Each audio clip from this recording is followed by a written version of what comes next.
Mi familia solía ir de campamento con algunos grupos de amigos cuando yo era niño. Un montón de nosotros nos reuníamos, planeábamos un fin de semana, y luego íbamos en caravana a algún lugar perdido en medio de la nada. Esto permitía que algunos niños cuyos padres no podían acompañarlos aún así pudieran ir, ya que había tantos adultos presentes. Era como un campamento de verano improvisado. Siempre estábamos seguros, bien atendidos y nos divertíamos enormemente en el campo. Recuerdo una Navidad cuando tenía unos 5 años, y estábamos acampando en el campo. Ya había ido a varias de estas salidas, y me emocionaba mucho participar en las festividades. Me consideraba un veterano del Outback. Mi papá me dejaba encender mi propia pequeña fogata, asar mi propia comida e incluso decidir mi hora de dormir. Estos campamentos eran recuerdos muy especiales para todos nosotros. Crecíamos y nos encontrábamos a nosotros mismos, alejados del bullicio de la ciudad. Para quienes no lo saben, el Outback es uno de los terrenos más duros y aislados del mundo. Es un paraje implacable, salvaje y sin desarrollar, seco, sin agua, y donde todo está preparado para matarte, incluso las plantas y los animales. Pero no nos preocupábamos por eso. Nuestros padres se encargaban de organizar los campamentos para que nunca enfrentáramos nada peligroso. No eran expertos en supervivencia, pero conocían bien los detalles de estar en un lugar aislado. Muy pocos de estos viajes resultaron en contratiempos o lesiones. Éramos 9 niños en total en nuestro campamento, y no se nos permitía vagar libremente por el campo. Los padres nos daban un walkie-talkie para que nos avisaran cuándo volver al campamento. Nunca nos alejábamos mucho, pero esa era mi parte favorita de todo el viaje. Nos sentíamos como un equipo de operaciones especiales en una misión por tierras hostiles. Otros niños reunían el resto de las herramientas: palas de mano, brújulas, una pequeña lona para cobertura. No estábamos simplemente explorando el sitio de camping. En nuestras mentes, estábamos en otro mundo. Me imagino que debíamos parecer bastante equipados mientras deambulábamos a pesar de ser tan pequeños. Entre todos, el mayor probablemente tenía 8 años. Era imaginación en su máxima expresión, y nuestros padres solo alimentaban las llamas de esa imaginación. De vez en cuando nos hablaban por el walkie-talkie fingiendo ser el campamento base o un helicóptero de rescate, cualquier cosa que encajara con el juego que estuviéramos jugando. No recuerdo exactamente a qué jugábamos ese día, pero no habíamos contactado a los padres en un buen rato. En realidad, habíamos ido un poco más lejos de lo normal, sintiéndonos atrevidos. Entonces, el walkie-talkie comenzó a crujir. Todos nos reunimos y esperamos el mensaje. Lentamente, alguien comenzó a hablar a través del altavoz, con un sonido distorsionado. Era la voz de un hombre, que dijo que él era Santa Claus, y que estaba tratando de encontrarnos para darnos nuestros regalos. Le preguntamos dónde estaba y cómo podíamos encontrarlo. Todos mirábamos el radio con ojos abiertos como platos. Para nuestras mentes de niños tenía sentido. Por supuesto, Santa tenía que comunicarse a través de las ondas de radio. Viajaba por todo el mundo. Necesitaba un sistema de comunicaciones para hacer un viaje así. «Estoy aquí, y sé que estoy cerca de ustedes», dijo. «Puedo oírlos a todos, no están lejos. ¿Por qué no siguen hacia el norte hasta que me vean?» Miramos nuestro equipo. A pesar de nuestra falta de habilidades al aire libre, teníamos la brújula y sabíamos en qué dirección quedaba el norte. Esta era la mayor distancia a la que habíamos estado, así que decidimos contactar primero a los adultos. Seguramente querrían venir con nosotros para conocer a Santa. Pensándolo ahora, me pregunto si colectivamente sabíamos que algo no cuadraba. De cualquier manera, estábamos emocionados. Todos corrimos de vuelta al campamento gritando que habíamos contactado a Santa. Los padres se rieron de nosotros mientras nos amontonábamos en el campamento, pero no dejamos de insistir. Estábamos seguros de que Santa acababa de hablar con nosotros por el walkie-talkie y quería que fuéramos a encontrarlo. Algunos de los padres nos calmaron y nos empezaron a hacer preguntas, directa y específicamente. ¿Quién había contactado a quién en la radio? ¿Qué dijo exactamente? Le dijeron dónde estaban acampando, su nombre, dónde vivían. ¿Cuánto tiempo habló con ustedes? Siguieron y siguieron con las preguntas, y nosotros, emocionados pero casi irritados, respondimos a todas. ¿No entendían que Santa Claus nos estaba esperando en algún lugar, justo detrás del matorral? Nos dijeron lo que realmente estaba pasando, que ese no era Santa, sino algún loco del Outback que probablemente estaba a 1,5 kilómetros o 2 de distancia. Solo comprendimos en parte lo que decían. Fue algo complicado porque tenían que mantener la ilusión de que Santa Claus era real mientras nos explicaban que la voz que habíamos oído era la de un extraño peligroso que quería atraernos al bosque. Nos quitaron el walkie-talkie y no nos permitieron ir a ningún lado el resto de ese viaje. Nos sentimos muy decepcionados en ese momento, pero ahora entiendo la gravedad de la situación y lo espeluznante que fue. Recuerdo haberlos escuchado hablar de esto más tarde esa noche. Honestamente no sabían qué pensar. Podría haber sido otro campista solo jugando honestamente con unos niños por la radio. La realidad era que no lo sabían y no podían arriesgarse a averiguarlo. Cambiamos de lugar de camping después de ese viaje por razones obvias. Lo que realmente los sacudió fue que ni siquiera oyeron al tipo. Todos estábamos conectados a la misma frecuencia, así que cuando su voz salió por nuestro altavoz, debería haber salido por el altavoz de los adultos también, pero no lo hizo. De alguna manera ese tipo habló directamente a nosotros, solo a nosotros, e intentó que lo encontráramos.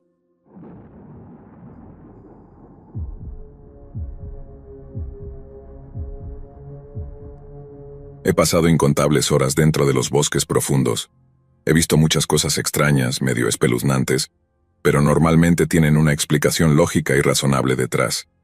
También he oído cosas aún más extrañas, cosas que pensé que la gente inventaba para llamar la atención. No doy cabida a lo que considero tonterías. Esta es la única vez, esos pocos segundos, que realmente considero inexplicables. Hago caminatas de larga distancia cuando puedo. A veces esto significa levantarme temprano o quedarme hasta tarde para cubrir la mayor cantidad de kilómetros posible. Es un pasatiempo exigente que no todos entienden, pero quienes lo hacen saben que uno se compromete a ver paisajes y terrenos que muchos otros no verán. A respirar aire sin tocar por la industria. A nadar en aguas donde la gente no está constantemente ensuciando. Además, es uno de los mejores ejercicios de cuerpo completo que alguien puede hacer. ¿Mencioné que también es terapéutico? Pero me desvío del tema. A veces, caminar en la oscuridad total con una linterna frontal de baja luz da un poco de miedo. Manos libres por si acaso algo sale disparado de la oscuridad tratando de arrancarme la cara. No creo en lo paranormal, pero los osos y los pumas son depredadores de la vida real en estas caminatas profundas. Criaturas como esas están mucho más cerca de nosotros de lo que creemos. En la oscuridad, con la linterna, cualquier crujido o sonido raro en los arbustos parece una muerte segura. Es la única parte de las caminatas largas que me pone ansioso. Pero aún así es parte del pasatiempo. Crecí en los bosques de esta área. He dormido bajo un dosel de estrellas más noches de las que puedo contar. He recorrido miles de kilómetros en senderos, orillas de ríos, costas de lagos, crestas, pantanos y arroyos. He cazado en esta tierra. Digo esto porque es importante que entiendas que he oído, visto y olido todo lo que esta región tiene para ofrecer en términos de naturaleza salvaje. Ese bosque era mi hogar y conocía cada rincón y recoveco. Mi experiencia más aterradora ocurrió alrededor de las 4:30 de la mañana. Era finales de primavera en esos mismos bosques, por lo que la primera luz de la mañana no se vería en las copas de los árboles hasta dentro de unos 30 o 45 minutos, y una hora más para el amanecer. Estaba en el kilómetro 8, apenas sudando. Estaba esperando para tomar cafeína para no quemarme demasiado temprano en mi viaje. Había un frío envolviendo todo el bosque, ese tipo de frío húmedo, casi brumoso de una mañana de primavera. Definitivamente común para la zona en la que estoy. Estoy en una zona baja encajonada entre dos crestas empinadas. El sendero en el que estoy es angosto, embarrado y está completamente rodeado de un denso sotobosque de arces jóvenes y viejos robles.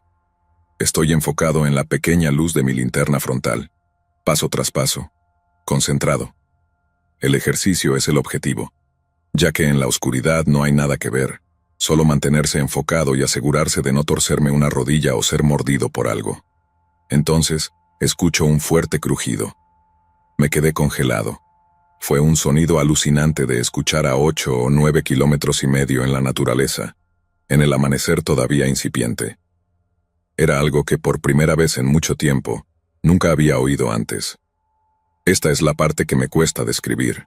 A las 4:30 de la mañana en primavera, soy lo único que hace ruido. No hay pájaros cantando, nada, silencio total. Incluso los animales nocturnos están preparándose para dormir. lo que genera una superposición extraña donde nada se mueve en absoluto. Es un silencio supremo, y generalmente cuando los cazadores aprovechan para acechar, es el mejor momento para posicionarse mientras todo está descansando antes del amanecer. En medio de un paso me congelé.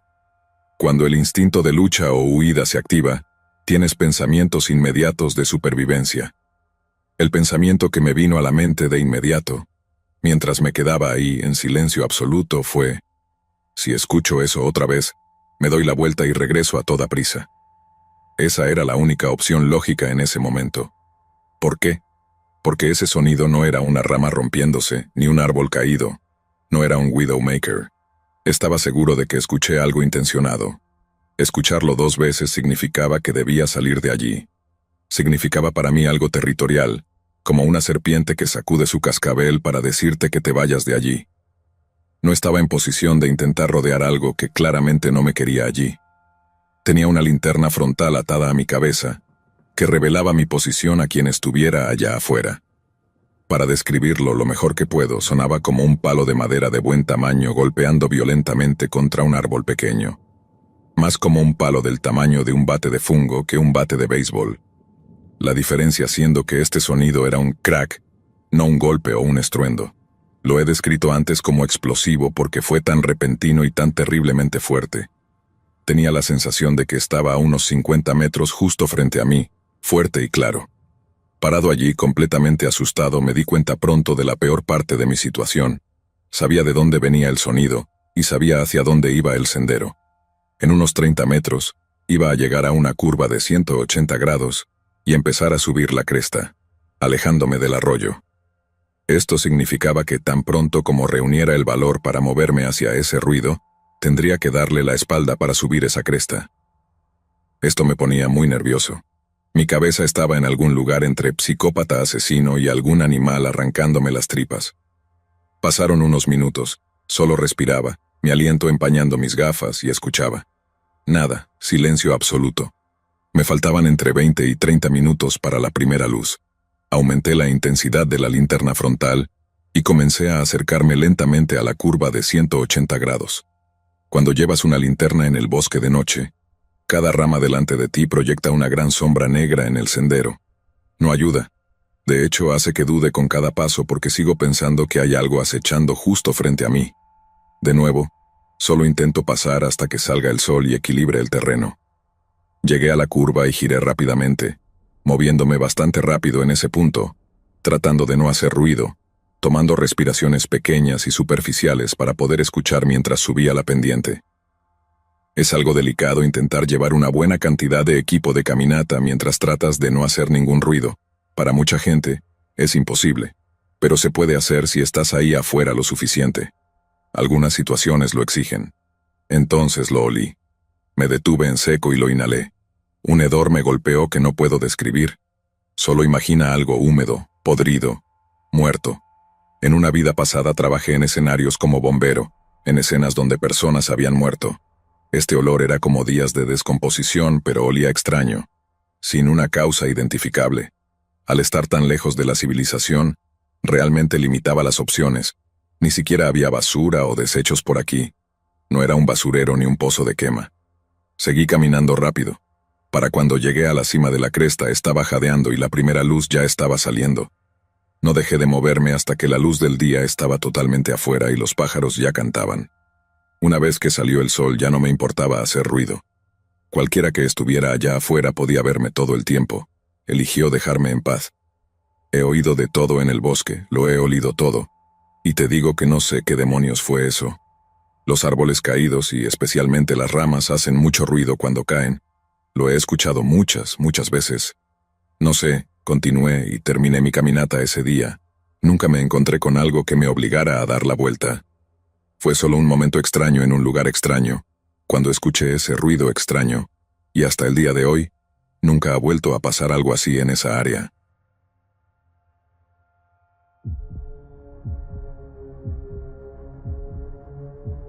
Me encontraba en algún lugar en medio de las montañas blancas en verano, cuando me topé con lo que parecía una escena de película de terror. Estaba solo, a aproximadamente 12,5 kilómetros de la zona recreativa más cercana. Me gusta hacer caminatas fuera de los senderos y descubrir pequeñas lagunas y cosas así. Ese día descubrí un campamento donde había ocurrido algo muy, muy malo. Una persona que claramente no tenía experiencia en senderismo, acampando o cualquier actividad al aire libre, se había metido en serios problemas. Eran alrededor de las 7 de la mañana cuando encontré el campamento. El lugar estaba absolutamente destruido, como si un tornado hubiera pasado, recogido todo y luego lo hubiera tirado de nuevo. Había basura por todas partes, ropa desgarrada en tiras, la tienda de campaña mordida y hecha jirones de poliéster. Olía a muerte y a residuos sépticos, como a desechos humanos podridos por todo el área. Lo primero que me impactó fue el silencio inquietante, hasta que noté una figura humana desesperada, cubierta de sangre y gimiendo en silencio bajo un árbol cerca de la tienda. Tenía el cuerpo lleno de heridas abiertas de distinta gravedad. Podía ver carne y tejido colgando de algunos de los cortes más profundos. Las heridas no estaban infectadas, pero tampoco sangraban mucho. Lo que sea que hubiera pasado, había ocurrido hacía un buen rato. La persona se había ensuciado encima y el aire estaba impregnado de ese olor. Esta persona había estado tirada allí durante mucho tiempo. Dejé mi mochila, saqué mi botiquín y me acerqué a la persona. Parecía que había perdido una pelea con un hombre de 4 brazos armado con cuchillos, profundas cortadas desde el hombro hasta la cadera, y punturas en la espalda, y cortes defensivos en manos y antebrazos. Lo atendí lo mejor que pude, le di agua, revisé mi mapa y me apresuré hacia el camino más cercano. Esto fue mucho antes de que los teléfonos celulares fueran comunes, y apenas funcionaban en esas montañas. Afortunadamente, había un camino relativamente cerca, a menos de 3,5 kilómetros. Pero cuando caminas por el matorral no es precisamente rápido. Avancé lo más rápido que pude mientras trataba de armar el rompecabezas. Desearía haber examinado mejor el campamento. ¿Estaba solo? ¿Tuvo una pelea con alguien mientras acampaba que terminó de forma fatal? ¿Fue un extraño quien hizo esto? No sabía qué pensar. Los animales siempre son una posibilidad, pero ¿por qué no terminaron el trabajo? Llegué al camino y no sabía hacia dónde ir. No había ninguna comunidad a la cual dirigirme, solo estaba buscando gente para pedir ayuda. Comencé a caminar hacia el norte y, afortunadamente, pude detener a un par de hombres en un viejo jeep. Les expliqué lo mejor que pude lo que me había encontrado, y debo haberlo hecho bien, porque sus rostros perdían color a medida que les contaba. Acordaron ayudarme y se fueron a toda velocidad por el camino. Dijeron que llamarían a las autoridades y que me llevarían de regreso al punto exacto en el camino donde me encontré con ellos. Esa sería la forma más rápida de reencontrarnos. Toda la operación de rescate fue como una carrera de relevos, porque cada persona sabía la ubicación de la siguiente, pero nadie conocía toda la ruta completa. Los tipos del jeep sabían cómo llegar al pueblo y regresarían a buscarme. Yo los guiaría hasta el sitio de la tragedia. Solo quedaba una cosa por hacer: esperar a que llegara la ayuda. Tardaron alrededor de 1 hora en aparecer, y los guié hasta la persona aún no identificada. No estaba muy consciente cuando lo ayudé. De hecho, estaba bastante seguro de que moriría antes de que llegáramos. Después de 1 hora allí, no era difícil llegar a conclusiones sombrías. Ese hombre estaba claramente al borde de la muerte. Incluso si llegábamos a tiempo, una infección podría llevárselo en cualquier momento. Después de sacarlo tomó otra hora para que los servicios de emergencia lo subieran desde el cañón. Los ayudé a llevarlo hasta afuera. Una vez que lo subimos a la camilla, pude ver que sus heridas eran mucho peores de lo que había imaginado. Cada centímetro de su cuerpo estaba aplastada y cortada en todas direcciones. Grasa y músculo colgaban de él y de la camilla en las pendientes pronunciadas. El hombre entraba y salía de la conciencia todo el tiempo y con razón.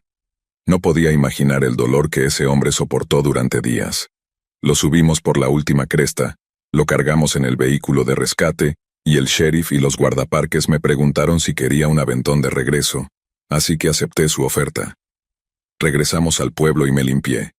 Todo el día se convirtió en algo mucho más que una caminata de larga distancia, en una misión de vida o muerte para un extraño al que ninguno de nosotros conocía. Después de limpiarme y acomodarme en la estación, me fui dejando mi número para que me llamaran y me informaran sobre el estado de la persona a la que ayudamos. Un amigo vino a buscarme y me llevó al inicio del sendero donde había dejado mi camioneta.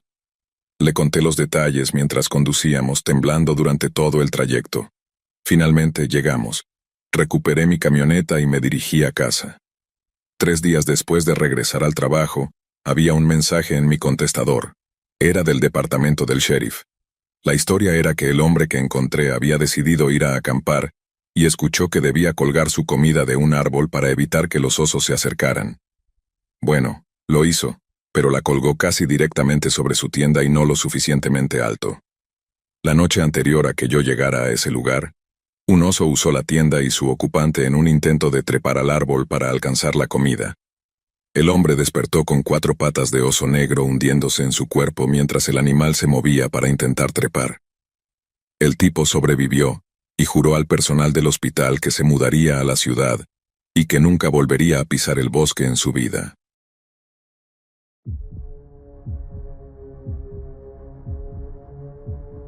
Esto nos pasó a mí y a unos amigos en Sydney, Australia.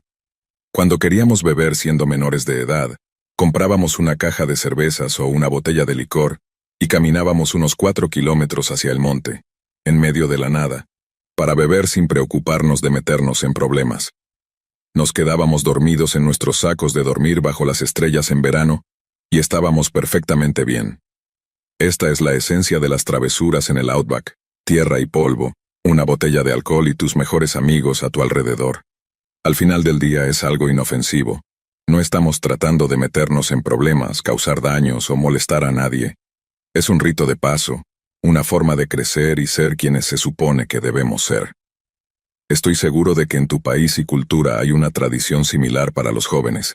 Sin embargo, lo que nos pasó esa vez fue algo bastante fuera de lo común. Una tarde, mis amigos deciden que es noche de campamento, así que nos vamos con cervezas al lugar habitual que solíamos usar. Todos simplemente estuvimos de acuerdo, empacamos y luego nos subimos a las camionetas para el viaje. Fue improvisado, sin planear nada realmente, lo que significa que ninguno de nosotros revisó el clima. Este fue un gran error, porque sabíamos lo importante que era hacerlo, especialmente después de habernos metido en situaciones peligrosas antes debido a tormentas y cosas similares. Por supuesto, el pronóstico era de tormentas peligrosas en toda el área para más tarde en la noche, pero mientras manejábamos, ni una sola nube estaba a la vista. La idea de que pudiera llover no se nos pasó ni por la mente, y el retraso de las nubes de tormenta fue la tentación perfecta para nosotros. Llegamos, montamos un campamento modesto y dejamos que la fiesta estallara al caer la noche. Algunos de nosotros bailábamos, otros hablaban, pero todos estábamos borrachos. Para eso vinimos y honestamente éramos realmente buenos en ello. Ninguno de nosotros notó cómo se acumulaban las nubes encima, un ligero retumbar a lo lejos. Nos hicimos un último brindis y nos dormimos sin tener ninguna advertencia. Como expliqué, el tipo de campamento que hacíamos era extremadamente rústico. Teníamos una pequeña fogata, los sacos de dormir, tal vez un par de sillas y un parlante portátil, y absolutamente nada de cobertura. Sin árboles, sin lonas, sin carpa. Nada que sirviera como refugio. Esto es acampar en el monte, y el único lugar donde podíamos soltarnos y beber sin problemas. En medio de la noche, los 5 adolescentes borrachos abandonamos el campamento para refugiarnos en unas cuevas cercanas. La lluvia fue lo primero que nos despertó, torrencial, cayendo del cielo e inundando nuestros sacos de dormir. El pánico fue abrumador, y pronto el relámpago y el trueno nos tenían a todos exaltados y casi espumando por la boca. Es aterrador quedar atrapado en un clima extremo e inesperado. Literalmente no hay a dónde ir. No sé por qué, pero me recordó a la sensación de ahogarse, como no tener control alguno de la situación, sin aliento y tratando de escapar.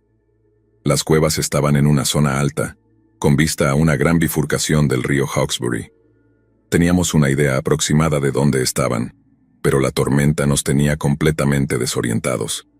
Un relámpago iluminaba la línea de la cresta y nos hacía correr en una dirección. Otro destello y mirábamos hacia arriba, viendo que de alguna manera habíamos corrido en la dirección equivocada. Era como un juego retorcido de gato y ratón, excepto que este juego se sentía mortal.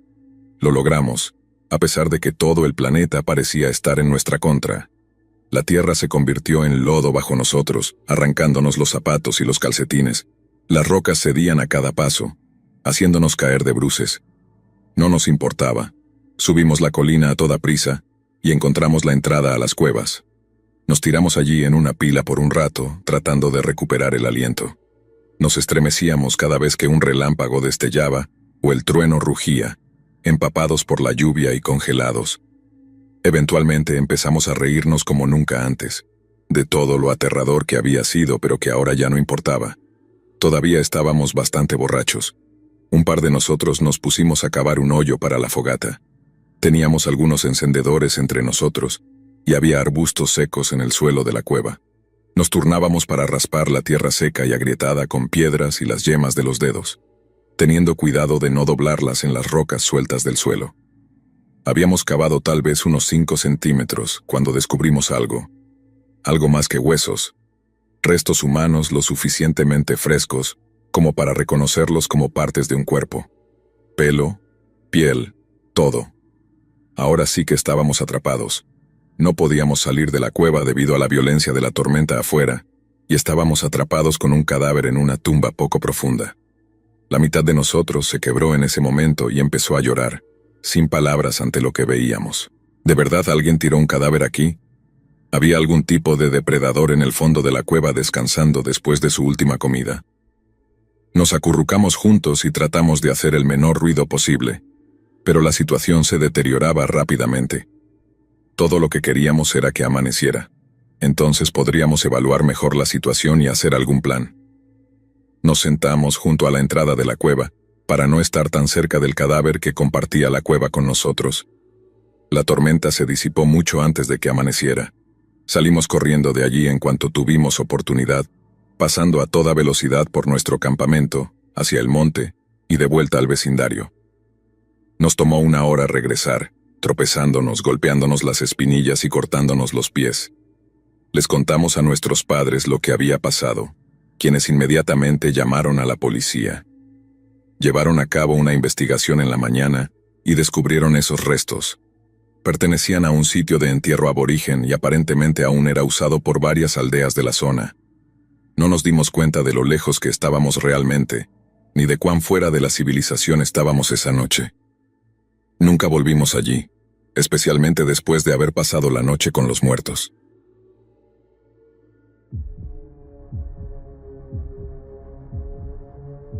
Estaba caminando un tramo del sendero de los Apalaches con un par de amigos cuando nos encontramos con un manojo de palos.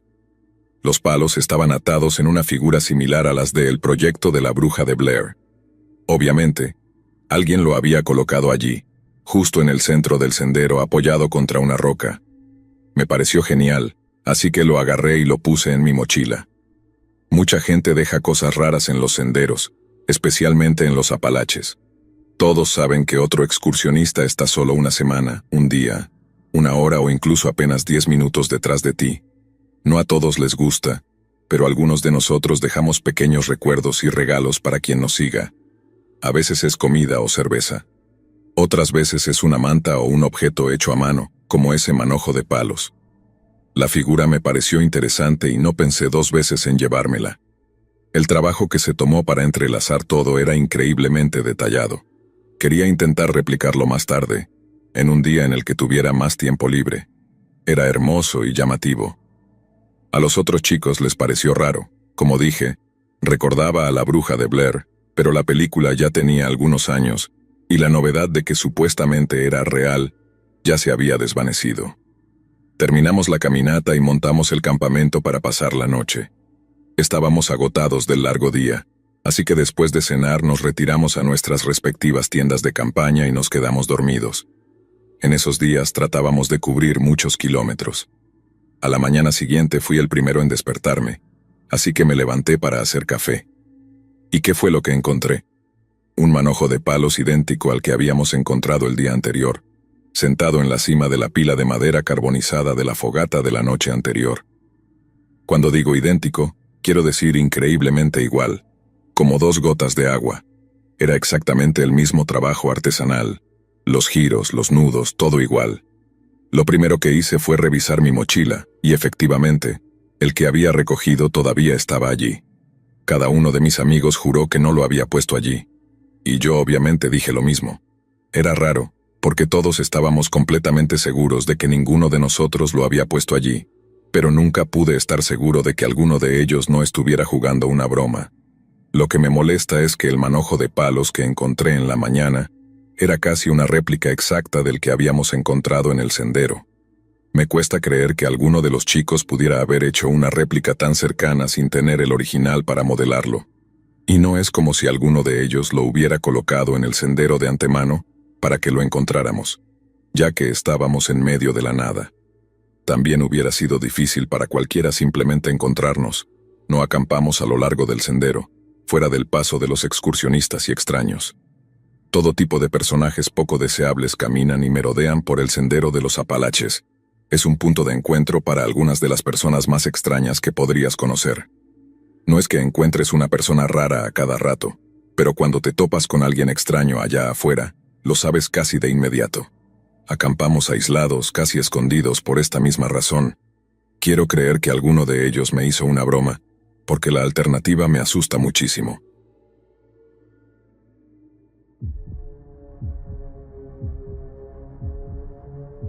Estaba caminando por Terranova, siguiendo una antigua vía de tren que hacía mucho tiempo había sido desmantelada y convertida en un gran sendero, durmiendo donde fuera que me encontrara al caer la noche.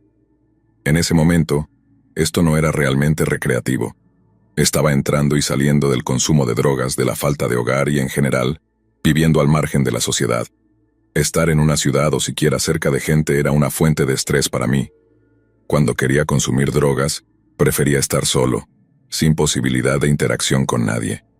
Eso disolvía cualquier sentimiento de culpa o malestar que pudiera tener y me permitía hundirme plenamente en los altibajos que quería experimentar. Así que esta caminata en particular era como una gira de consumo de drogas. Llevaba una mochila pequeña con algunas cosas para seguir el camino, ropa extra, algo de agua, una navaja, un encendedor y algunos suministros básicos. También llevaba una lona y una cuerda para improvisar un refugio.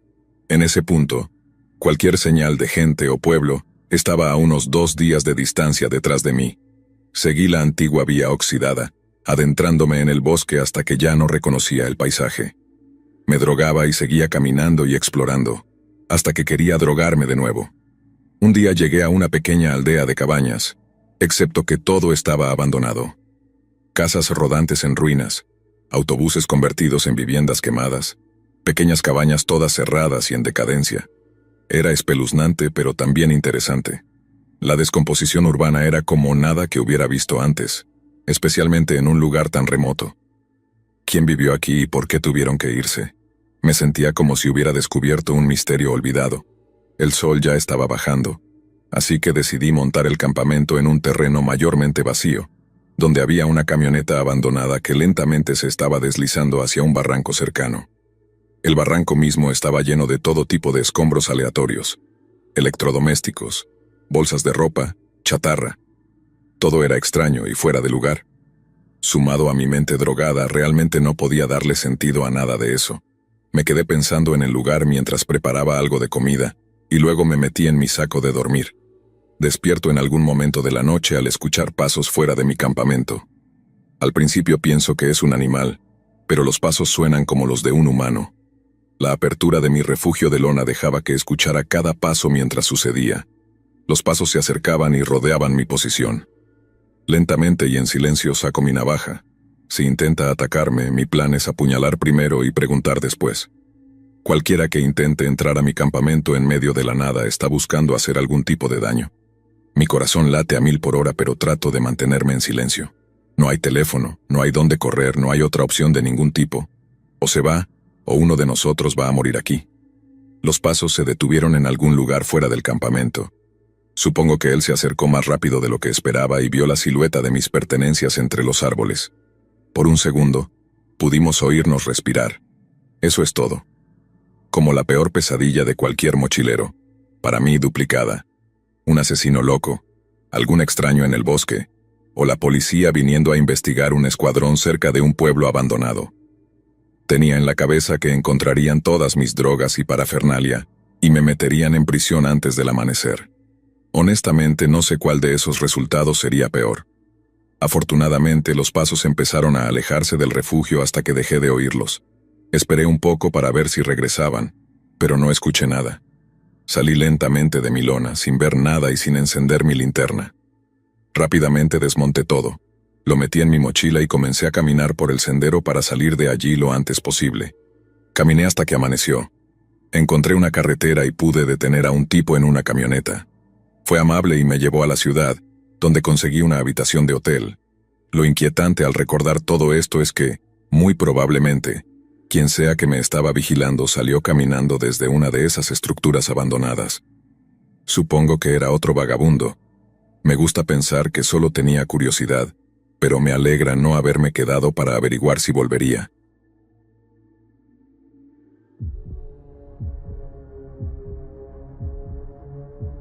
Esto definitivamente entra en la categoría de lo más extraño. Estaba acampando solo durante un fin de semana largo en el noroeste del Pacífico. Ese día estaba en una parte rara del sendero, más cerca de la civilización, así que había más posibilidades de encontrar a otros excursionistas y campistas.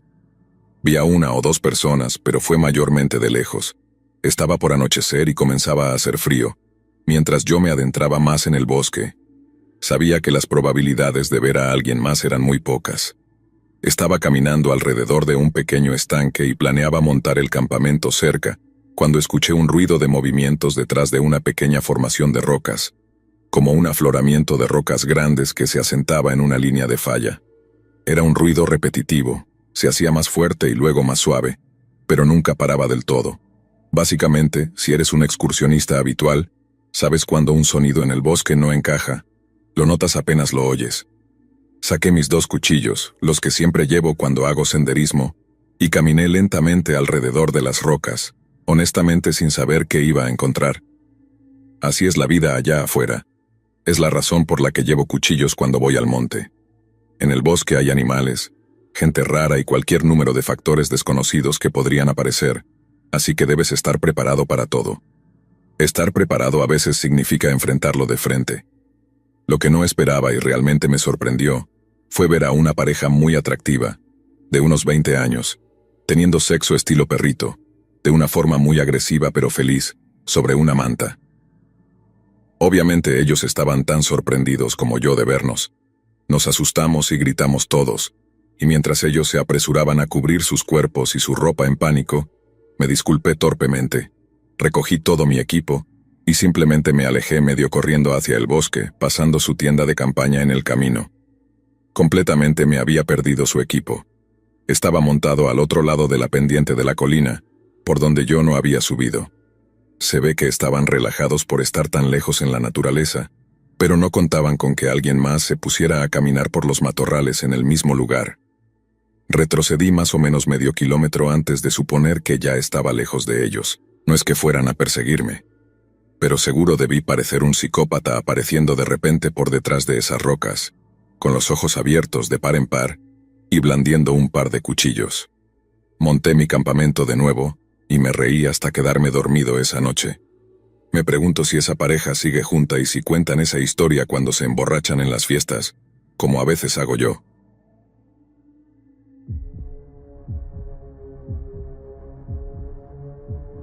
Estaba acampando en el norte de California, prácticamente en la punta de California, en lo profundo del bosque cerca de un embalse.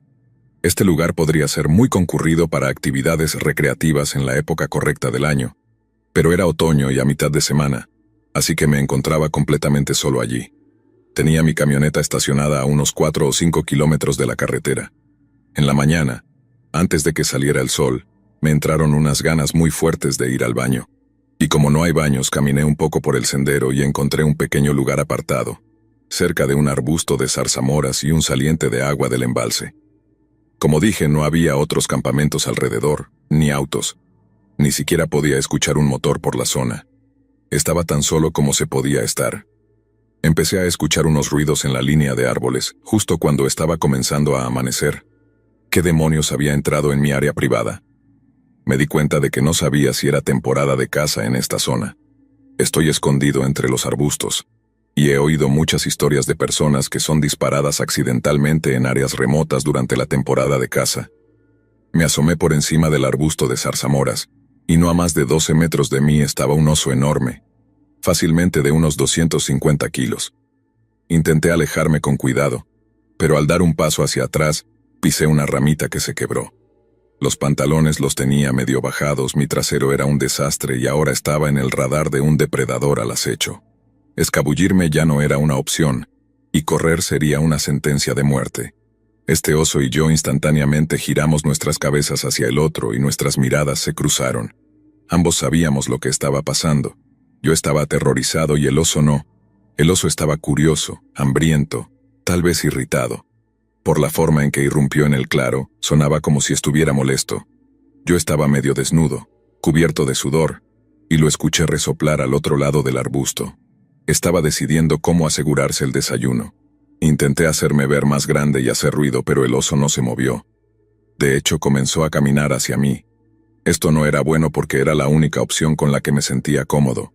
Todos han oído que si te haces grande y ruidoso, ellos se van. Pues no, no se van, vienen a ver de qué estás hecho. Miles de pensamientos pasaban por mi mente. El principal era que no iba a hacerme una bola y dejar que este oso monstruosamente grande jugara conmigo. Me agaché lo más que pude detrás del arbusto de zarzamoras para que no pudiera verme, y comencé a correr tan rápido como pude, mientras me mantenía agachado y en cuclillas. Ese era el último recurso. Asustarlo no funcionó, así que el escape era mi última opción. Tienes que recordar que estaba solo allá afuera, el único campista alrededor del embalse. Aunque gritara, nadie vendría a rescatarme. Mi pensamiento era que, si el oso no me veía correr, tal vez no me perseguiría. Y si ya estaba un poco lejos antes de que realmente me viera corriendo detrás del arbusto de zarzamoras, quizás me dejara ir. Funcionó. Me siguió alrededor del arbusto unos 6 metros. Decidió que no valía la pena y me dejó escapar. El oso se había acercado tanto que pude olerlo y ver la baba goteando de su boca. Honestamente, pensé que iba a ser el desayuno de este oso, que ese sería mi final. Volví al campamento, me limpié, y esperé a que mi visitante saliera de entre los árboles, pero nunca lo hizo, y me mantuve en alerta máxima el resto del viaje.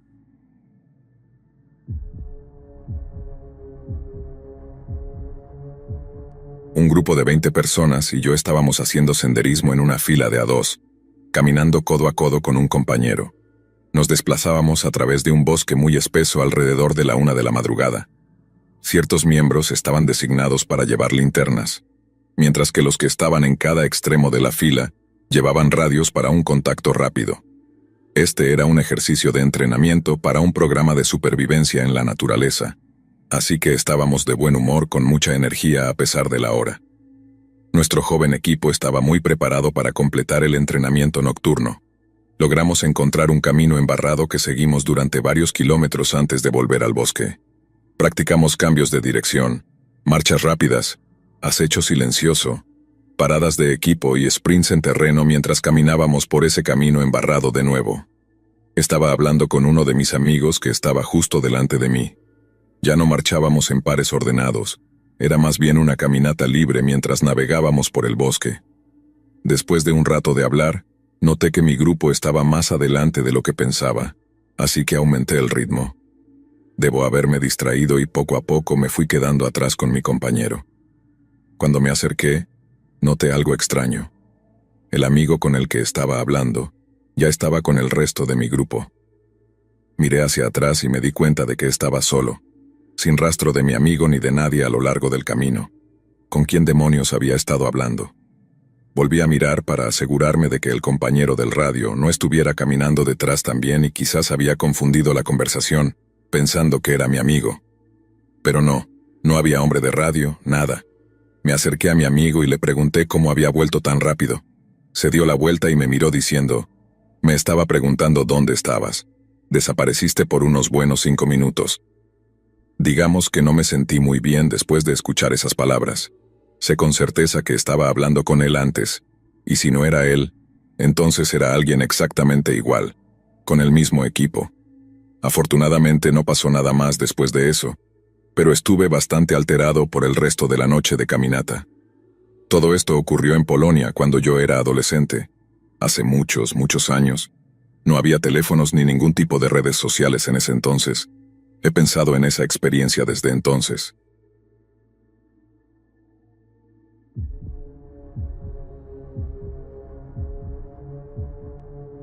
Nunca me ha pasado, pero siempre temo toparme con un cultivo de marihuana. He encontrado algunos abandonados, pero nunca uno activo, por suerte. Vivo en el suroeste, donde esto no es una idea tan descabellada. La gente se topa con estos cultivos todo el tiempo, o al menos lo hacían hace unos 10 años.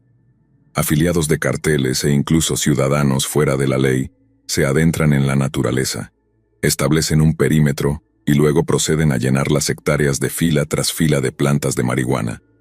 No necesariamente son malas personas, pero como era un delito grave, requería seguridad acorde. No era raro que te persiguieran hombres armados si llegabas a entrar en una de estas operaciones de cultivo. Todas estas historias me crearon una especie de paranoia, ya que mi pasatiempo me lleva a adentrarme mucho en la naturaleza. A menudo estaba solo ligeramente armado y sin contacto alguno con el mundo exterior. Una vez, encontré un galón de leche vacío y completamente limpio, colocado en una roca en medio de un arroyo, a unos centímetros sobre el nivel del agua, con algunas salpicaduras en las rocas alrededor, como si alguien acabara de caminar hasta el centro del arroyo. Las rocas estaban en una zona poco profunda, pero había 2 pozas profundas a cada lado, así que habrían estado en el agua hasta la cintura, al menos, para salir del arroyo. Me quedé allí parado, observando los detalles por un rato. ¿Qué demonios acababa de encontrarme? Estaba a kilómetros de distancia de cualquier sendero o área de campamento, después de una caminata brusca y difícil hasta un cañón bastante aislado. No era lo más raro que alguien pudiera encontrar, pero para que esa persona saliera corriendo en cuanto me oyó, simplemente no lo entendía. Tienen que estar haciendo algo sospechoso para salir corriendo, ¿no? Fue muy inquietante porque no había señales de nadie alrededor. El arroyo se había desbordado la noche anterior, y ese galón vacío habría sido arrastrado corriente arriba, o completamente enterrado entre los desechos flotantes. El galón estaba limpio, intacto, sin daños y prácticamente nuevo. Incluso tenía una fecha de caducidad que aún no había pasado. Alguien acababa de dejar ese galón allí cuando yo doblé la curva. No había huellas en la orilla, y habría sido casi imposible que alguien estuviera en ese estrecho cañón sin que yo lo notara. Habría visto sus huellas, o incluso los habría visto a ellos. La única explicación es que alguien me oyó venir y bajó por el arroyo para evitar dejar rastros. Luego subió en algún lugar donde la orilla estaba rocosa y después se escondió de mí. ¿Por qué? ¿Problemas mentales? ¿Actividad criminal? Dejé esa área rápidamente. Años después, en el mismo lugar y en otro viaje, alguien iluminó mi campamento desde arriba con un foco de alta potencia en medio de la noche. Fue algo como nunca antes había experimentado. Completa iluminación, en silencio, totalmente desorientador. No conoces la vulnerabilidad hasta que una fuerza invisible desde arriba ilumina todo tu mundo solo para echarte un vistazo. No había nadie alrededor, ni aviones en el cielo, ni árboles lo suficientemente grandes para esconder a una persona, nada. Un silencio absoluto. Si alguien hubiera estado en los árboles por encima de mí o en cualquier lugar alrededor, habría escuchado el crujir de las ramas. Pero la luz no venía de las ramas, venía de mucho más arriba. Solo después alguien me sugirió que tal vez estaba relacionado con un cultivo. Tal vez los cultivadores habían mejorado su seguridad incluyendo drones, lo cual sería un movimiento ingenioso de su parte. También tendría sentido que agencias gubernamentales usaran drones para buscar estos cultivos. Fue un amigo militar el que me sugirió esa teoría. Explicó que había visto drones hacer lo mismo con terroristas, iluminar sus campamentos y hacerlos congelarse mientras los equipos de fuego se posicionaban. A veces confundo alces con osos en medio de la noche. Nunca he tenido un oso en mi campamento, pero he tenido alces más de una vez.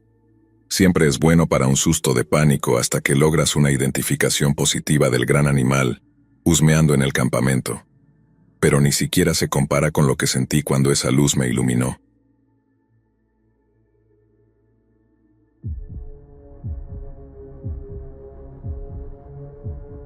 No sabía dónde publicar esto, pero creo que este lugar es tan bueno como cualquier otro.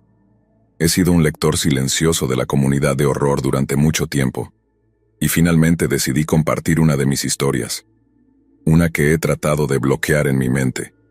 Publiqué algunas fotos que tomé ese día, y antes de que me lo pregunten, no tengo la cámara ni el disco donde estaban guardadas las imágenes. Intenté revisar los metadatos de las fotos y videos que capturé, pero el tiempo de caminata y las marcas de tiempo en las imágenes no coinciden en absoluto. Dicho esto, estoy casi seguro de que tengo una foto tomada en el momento exacto del evento, pero no sé cuál es. Ahora, mi historia. Lo que sigue ocurrió el 19 de julio del 2011. Para darles un poco de contexto, cada verano desde que tenía 7 años, iba a California a visitar a mi papá. Me llevaba a recorrer el estado, visitando todos los lugares geniales que un niño querría conocer. A medida que fui creciendo, comenzó a llevarme a parques nacionales como Yellowstone, Redwood y Yosemite. Ese año, en particular, quería volver a Yosemite y alquilar una de esas tiendas que se ven en los campamentos del pueblo. Estaba muy emocionado ya que la última vez que estuvimos allí, nos hospedamos en un hotel que estaba a casi 2 horas fuera del parque. También mencionó que deberíamos hacer el famoso sendero de la niebla en el parque, que sube hasta las cataratas Bernal. La última vez que estuvimos ahí, me costó mucho subirlo porque mis pies me mataban. Incluso insinuó que quería bajar por el sendero John Muir que está en la cima de las cataratas. Para aquellos que no lo saben, John Muir es una especie de leyenda en California. Fue un pionero en la preservación de tierras salvajes en Estados Unidos. Su logro más notable fue establecer Yosemite como parque nacional en 1890. Incluso después de su muerte, a este hombre le dedicaron un hospital y una escuela secundaria. Otro detalle importante es que, durante ese año, Yosemite registró una fuerza 3 veces mayor en sus cascadas debido a la cantidad de nieve y lluvia que recibió durante el invierno y la primavera. Creo que incluso salió en las noticias nocturnas con Brian Williams en ese momento. La mañana de la caminata, mi papá y yo nos despertamos emocionados. Ambos nos habíamos preparado para este día. Yo estaba en el equipo de campo traviesa de mi escuela y él iba al gimnasio. Estábamos más que listos para tomar este increíble sendero. Empacamos nuestras mochilas, nos pusimos las botas y llevamos la camioneta de mi papá hasta el estacionamiento del sendero. Llegamos alrededor de las 8:30, y el estacionamiento ya estaba lleno. Supongo que había mucha gente deseosa de ver este fenómeno único. Tuvimos que estacionar en la zona de Curry Village, lo cual será importante más adelante. Después de casi 2 kilómetros, llegamos al inicio del sendero. La primera parte del sendero de la niebla está pavimentada y tiene algunas pendientes pronunciadas, aunque nada extremo. Al final del sendero pavimentado, cruzas un puente peatonal sobre el arroyo en la base de las cataratas. Sin embargo, ese pequeño arroyo ahora era un río en pleno auge. Recuerden que, en ese momento, el parque tenía muy pocas señales y barandillas alrededor de las áreas de agua, así que no era raro ver gente salirse del sendero solo para estar junto al arroyo, tomar el sol o meter los pies. Los niños también querían jugar y mojarse como si estuvieran en un parque acuático. Mi papá y yo también nos desviamos del sendero para tomar fotos. Algunas de las fotos que compartí muestran lo fácil que era estar cerca del agua. En cuanto a los guardabosques, algunos no parecían molestarse. De hecho, disfrutaban viendo a la gente explorar el parque mientras tuvieran precaución y buen juicio. No he vuelto a Yosemite desde este evento, así que no sé qué tan estrictos son ahora con este sendero. También olvidé mencionar que el sendero no es para cualquiera. Una vez que pasas el puente, todo es cuesta arriba, y tienes que subir unos escalones de piedra. Con el tiempo, algunos escalones se han erosionado, lo que hace que sea más difícil subir en ciertas áreas, especialmente en las más estrechas. Además, tienes que lidiar con la niebla de las cascadas y no perder el equilibrio. De lo contrario, podrías caer al agua. Después de un breve descanso, mi papá y yo empezamos a subir por las cataratas Bernal. Como mencioné antes, la niebla de las cascadas era intensa, pero era gratificante. Cuando llegamos a la cima era casi mediodía y estábamos listos para abrir nuestros almuerzos. Pero antes, nos dirigimos al inicio del sendero John Muir, tomando algunas fotos en el camino. El sendero no era muy largo, pero si queríamos regresar al estacionamiento tendríamos que tomar otro sendero que era mucho más largo que el de la niebla. Concluimos que pensaríamos en eso durante el almuerzo, ya que el hambre estaba aumentando. Fue entonces cuando mi papá me preguntó si deberíamos comer junto a las cataratas o buscar un lugar más tranquilo. Hasta el día de hoy, no sé qué me hizo decir que deberíamos buscar un lugar más tranquilo, lejos de las cataratas y los turistas ruidosos. Mi papá estuvo de acuerdo, así que nos dirigimos río arriba hasta un punto donde el río se convierte en un pequeño arroyo, y nos sentamos en una zona de picnic. No había nadie a la vista, solo podíamos escuchar el agua fluyendo y los pájaros cantando. Mientras terminábamos, vimos a un montón de personas viniendo de todas direcciones, y no caminaban ni corrían, sino que parecía que tenían prisa por llegar a algún lugar, pero sin saber exactamente a dónde ir.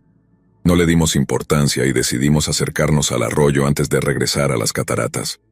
Para llegar al arroyo, había que saltar sobre unas rocas divertidas para escalar y brincar. Nos acercamos a una de ellas. Mi papá pasó primero haciéndolo ver fácil, mientras que yo, por mi parte, tuve que tomar un poco de impulso.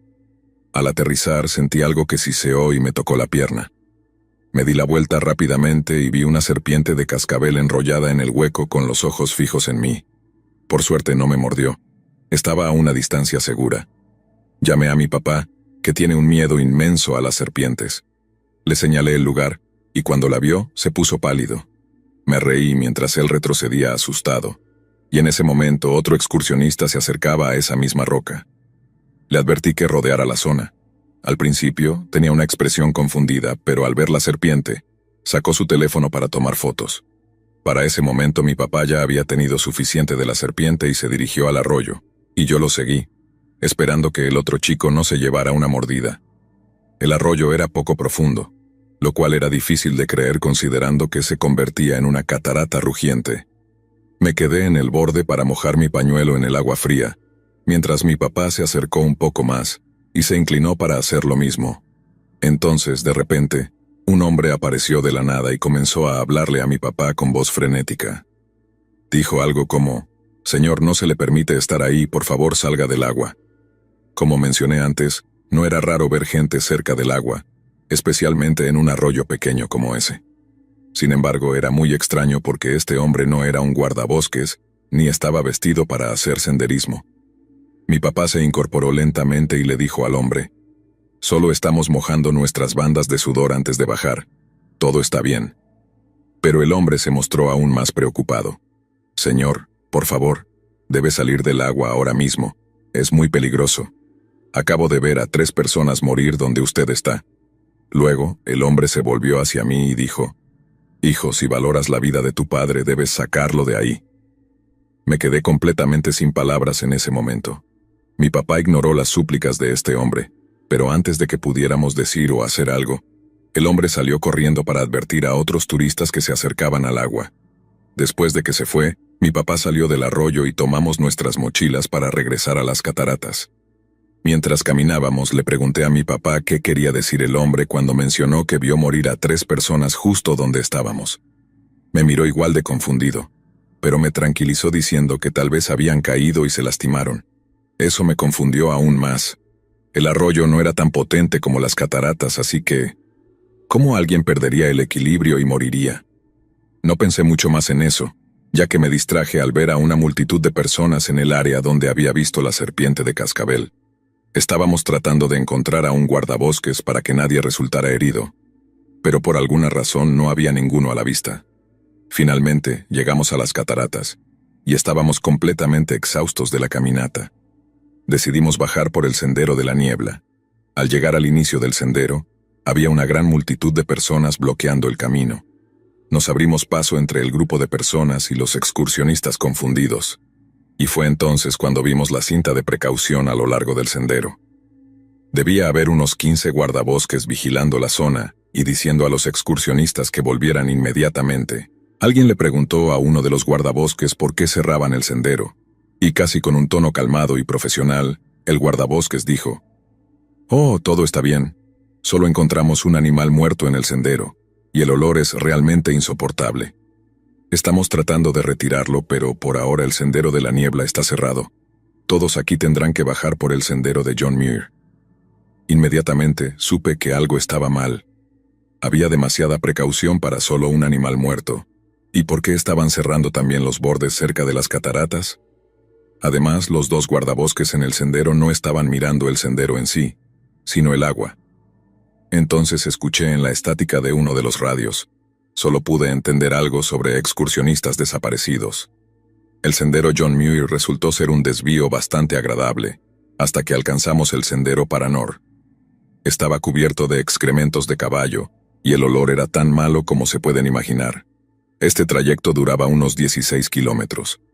Nos encontramos con algunos de los otros excursionistas en el camino, y todos especulábamos sobre lo que realmente había pasado. Uno dijo que probablemente había muerto un oso, y que los guardabosques tenían que sacar un camión para llevarlo. Otro dijo que era un alce o un ciervo. Es gracioso lo que la gente inventa en estas situaciones, pero todos ellos estaban equivocados. 2 horas después, finalmente llegamos al final del sendero, y mis piernas ya se sentían como gelatina en ese punto. Aún necesitábamos llegar al estacionamiento. En el camino vimos a otro guardabosques vigilando el inicio del sendero de la niebla. La curiosidad venció a mi papá y se acercó al guardabosques para preguntarle qué había pasado en realidad.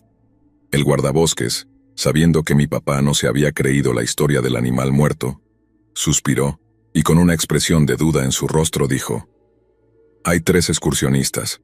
Eran parte de un grupo de iglesia y decidieron cruzar las barandas cerca de la cima de las cataratas para tomar fotos. La primera víctima cayó al agua, perdió el equilibrio y fue arrastrada por la corriente hasta caer por la catarata. 2 más del grupo intentaron salvarlo, pero también perdieron el equilibrio y fueron llevados por la corriente. Estaba paralizado.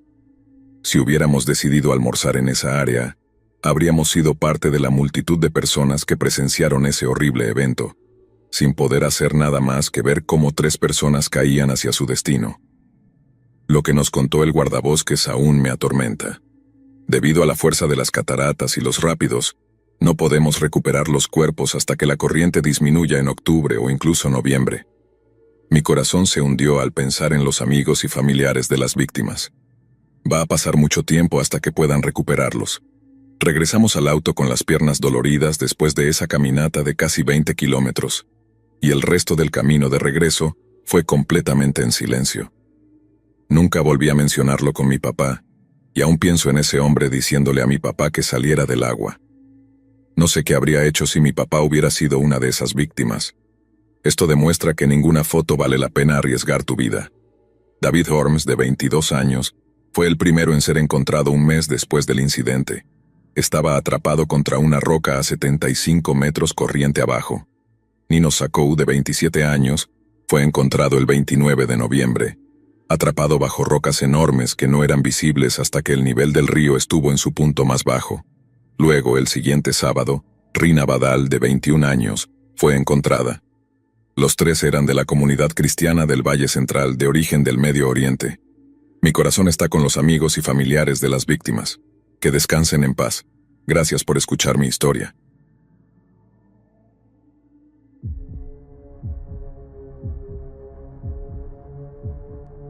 Esta es la historia de cómo mi esposa desapareció en el viaje que habíamos soñado juntos durante años. Algo que habíamos imaginado como una experiencia única, algo que marcaría un antes y un después en nuestra vida. Nos llamamos locos por planearlo, pero nos arriesgamos porque siempre nos atrajo lo desconocido, lo salvaje, lo que está tan fuera de lo ordinario que no le pasa a nadie que conozcas. Y ahora, que me siento a contar esto, me doy cuenta de que nunca me sentí tan expuesto ni tan perdido como aquella vez. He pasado años tratando de encontrar respuestas, y solo encuentro preguntas más profundas, más escalofriantes, en cada rincón de la memoria de ese viaje. En esa época vivíamos en Estados Unidos, y teníamos una vida normal con trabajos normales.